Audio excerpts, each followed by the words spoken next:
ناظرین، قدیم میں بادشاہوں، تاجروں، وزیروں اور امیر لوگوں کے لیے حمام ہوا کرتے تھے، اور یہ حمام عورتوں اور مردوں کے لیے الگ ہوا کرتے تھے۔ جیسا کہ دور حاضر میں مساج سینٹر ہیں، اس دور میں حمام ہوا کرتے تھے۔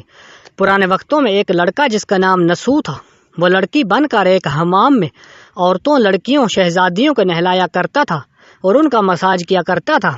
اس کا تعلق اسرائیل سے تھا۔ نسو ایک عورت نما آدمی تھا، باریک آواز، بغیر داڑھی اور نازک مزاج کسی حسین لڑکی کی طرح نظر آتا تھا۔ نسو نے اپنی ظاہری شکل و صورت کا فائدہ اٹھاتے ہوئے ایک عورت کا روپ دھارا اور ایک حمام میں کام کرنے لگا۔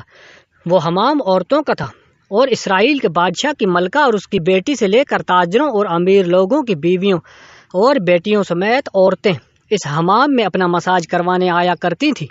نسو ان عورتوں کا مساج کرتا تھا اور ان کو نہلایا بھی کرتا تھا، جس سے نسو ان حسین و جمیل اور نرم و نازک جسم والی عورتوں سے اپنی شہوت ناک آنکھوں کی لذت پوری کرتا، اور وہ یہ کام اتنی مہارت سے کرتا کہ جو عورت ایک مرتبہ نسو سے مساج کروا لیتی وہ اس کی گرویدہ ہو جاتی ہے اور پھر ہر مرتبہ اسی سے ہی مساج کرواتی۔ ان عورتوں میں ملکہ، شہزادی اور دیگر امیر لوگوں کی عورتیں بھی شامل تھیں۔ نسو کی حقیقت کوئی نہ جانتا تھا۔ یہ کام نسو کا ذریعہ معاش میں تھا۔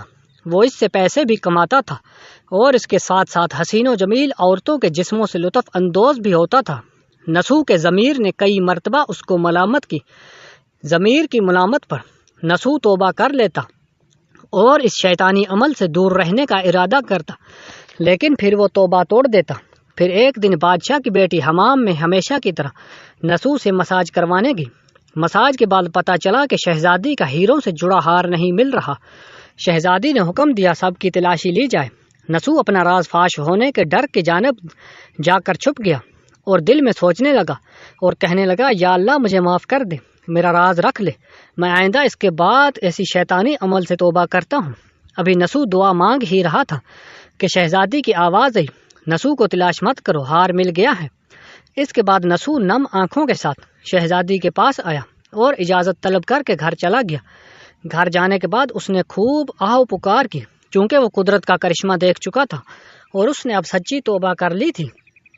اس نے حمام جانا بھی بند کر دیا، جس کی وجہ سے کافی دن بعد شہزادی نے نسو کی غیر موجودگی کی وجہ سے اسے پیغام بھیجا اور حمام میں آ کر مساج کرنے کا کہا، لیکن نسو نے اس بہانے سے بات ٹال دی کہ ان کے ہاتھوں میں درد ہے، جس کی وجہ سے وہ مساج نہیں کر سکتا۔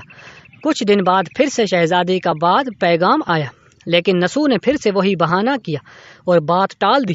نسو نے سوچا کہ اب اس کا اس شہر میں رہنا مشکل ہو رہا ہے، چونکہ شہر کی تمام عورتیں نسو سے مساج کروانے کی عادی ہو چکی تھیں اور اس کی مہارت کے گرویدہ تھیں۔ چنانچہ نسو اس شہر سے کہیں دور ایک پہاڑی پر چلا گیا اور وہاں ڈیرا لگا کر یاد الہی میں مشغول ہو گیا۔ ایک دن اس نے اپنے پاس ایک بھینس کو دیکھا جو گھاس کھا رہی تھی۔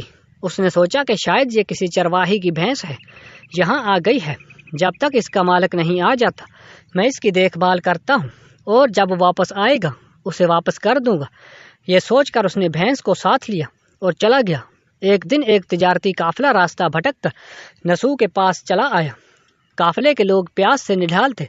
انہوں نے نسو سے پانی طلب کیا تو نسو نے سب کو بھینس کا دودھ پلایا۔ سب نے پیٹ بھر کر دودھ پیا اور نسو سے شہر کا راستہ معلوم کیا تو نسو نے شہر کا قریب ترین راستہ بتا دیا۔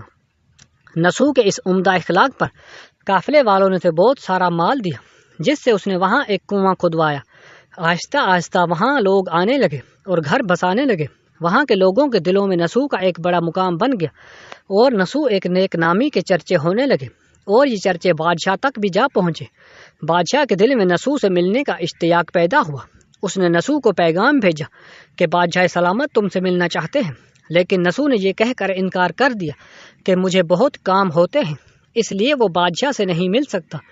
نسو کے انکار پر بادشاہ کو تعجب ہوا، لیکن اس بے نیازی پر اس دل میں نسو کو دیکھنے کا مزید اشتیاق پیدا ہوا۔ اس نے کہا کہ اگر نسو یہاں نہیں آ سکتا تو ہم خود نسو سے ملنے چلیں گے۔